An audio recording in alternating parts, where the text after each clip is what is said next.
Get N2 first.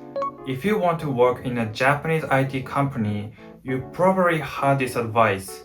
But here's the truth. N2 helps you get noticed, but it doesn't guarantee you can communicate at work. I'm an engineering manager at an AI startup in Japan, and I've seen this many times. Some N2 engineers struggle in meetings. Some N3 engineers become trusted teammates. So what's the real difference? Today, I show you the kind of Japanese that actually works in Japanese IT companies. First, let me be clear. I'm not here to trash the JLPT. Having N2 is absolutely an advantage. The thing is, the JLPT mainly tests passive skills, reading and listening. What the actual workplace demands is something a little different. What you need is the ability to communicate. Think about your daily stand-up meeting. You need to update your teammates on your progress in 30 seconds. Nobody wants a perfectly written report. In fact, if you talk too long, people start thinking, can you get to the point? Or imagine, when a bug shows up, you need to share the situation on Slack immediately. In moments like this, what matters is the ability to speak consciously, accurately, and in a technical context. That's not something the JLPT tests. Let me dig a little deeper. What I often see is this. An engineer with N2 can write complex emails, but the moment someone puts them on the spot in a meeting, they freeze. They hesitate, pause, and struggle to respond quickly. And eventually, they switch to English. That's not a vocabulary or grammar problem. It's simply that they haven't gotten used to the pace of the real workplace. And that means if you can match the pace of the workplace, N3 is more than enough to compete. So, what does Japanese actually sound like in the real workplace? Here are 3 key characteristics. 1. Subjects and particles get dropped.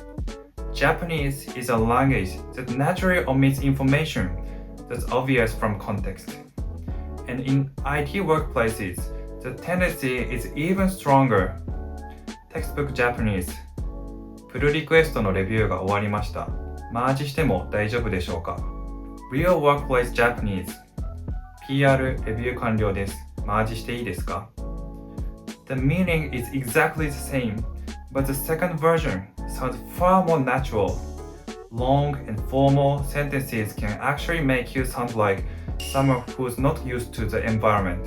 You might feel uncomfortable dropping words at first, worried that people won't understand. But in an IT setting, context is shared. Short is fine. Start practicing by concisely cutting out one word at a time. 2. Katakana English is a standard. In Japanese IT workplaces, it's completely normal to use English origin tech terms in katakana, and it doesn't stop at nouns. Verbs get the katakana treatment too. デプロイする、リファクタリングする、レビューする、マージする。All of these are just English verbs with suru, to do attached to them, and that's the most natural way to say them in the workplace. There's no need to hunt for a Japanese equivalent. In fact, saying 統合する or 展開する can actually sound overly formal. This is a huge advantage for foreign engineers. You can take English technical terms, katakanify them, and they just work. Your English background becomes a direct asset. 3. Report state, not emotion. This is probably the most important point. When you are struggling, it's natural to want to say, これは難しいです or 時間がかかっています But in Japanese IT workplaces, it's far more effective to communicate what state things are in rather than how you feel about them. Try saying this instead. ここで詰まっています。原因の調査中です。That's it. A senior engineer will immediately understand the situation and come to help. 難しい is a judgment, a subjective feeling. 詰まっている、調査中 is a fact, a status update. That's the kind of language that reads as professional in a technical conversation. Japanese workplaces tend to trust people who describe problems in terms of state, not emotion. Builds a habit of choosing facts over feelings when you speak. Everything I've talked about so far, the kind of Japanese that works in the real workplace, applies just as much to job interviews. One of the most common questions I get is, my Japanese isn't bad, so why do I keep failing interviews? And when I dig into it, the answer is almost always the same. Their response format doesn't match the pace and style of the Japanese workplace. To help with exactly that, I put together a resource, Japanese Interview, Top 50 Questions and Best Answers in Japanese. It includes questions foreign candidates often get, like, why Japan? And can you adapt to Japanese workplace culture? It's simple to get. The email sign-up is in the description. It's free for now, so grab it while it's available. Let me share a few episodes from my actual experience as a manager. Episode 1, Too Polite and It Worried People. A while back, an engineer who had just passed N2 joined the team. Their Japanese was fluent and their messages were always polished and formal. But about 2 weeks in, one of the senior engineers quietly came to me and said, "Does that person have some kind of issue with us?" Their replies always feel so stiff. The engineer had no such intention whatsoever. They were just using the textbook correct, polite Japanese they had studied. But the team read it as distance, like they were being kept at arm's length. When language is too formal, it doesn't come across as respectful.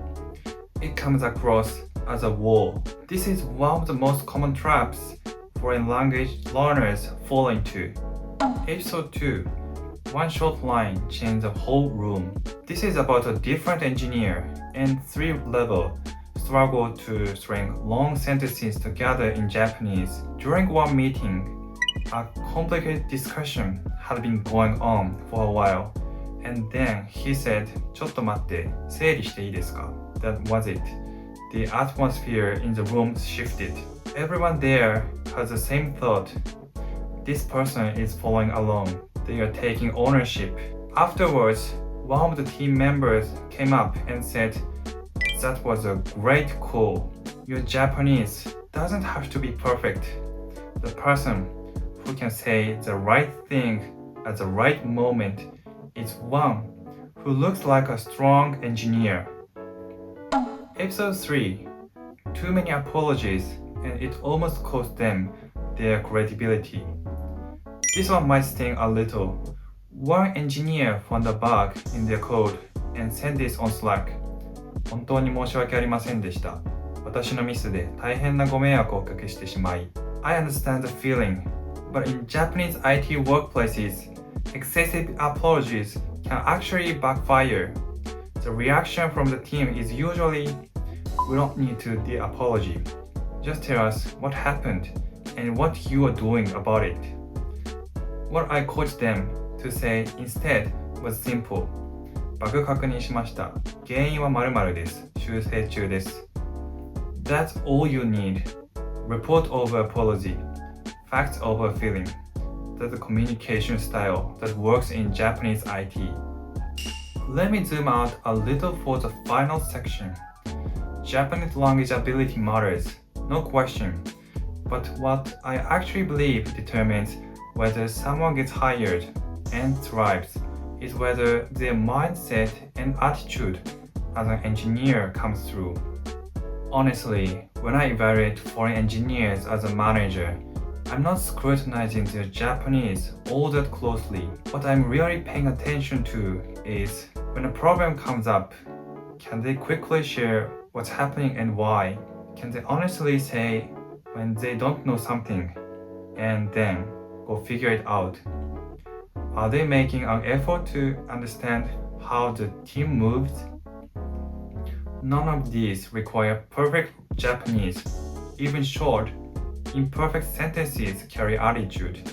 One more thing I'd add, the courage to say わからない matters a lot. Japanese workplaces have a cultural tendency towards saying わかりました even when you don't.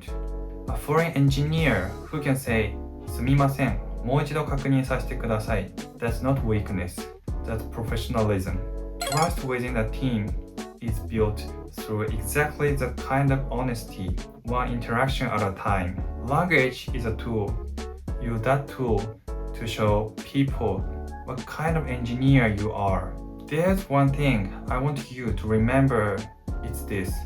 Your Japanese doesn't have to be perfect, but it does need to help your team understand what's happening. Short, clear, honest communication will take you much further than perfect textbook Japanese. One last reminder, the Discord link and email address are in the description. Sign up and you automatically receive the top 50 questions and best answers in Japanese job interviews. 50 must-know Japanese interview expressions and standard Japanese resume format, all free. If you are job hunting now, I think it will be useful. If you've got a specific situation you are not sure how to handle in Japanese, drop in the comments. That's where my next video ideas come from. Thank you so much for watching. Subscribe and leave a like if this was helpful. It means a lot. See you in the next one.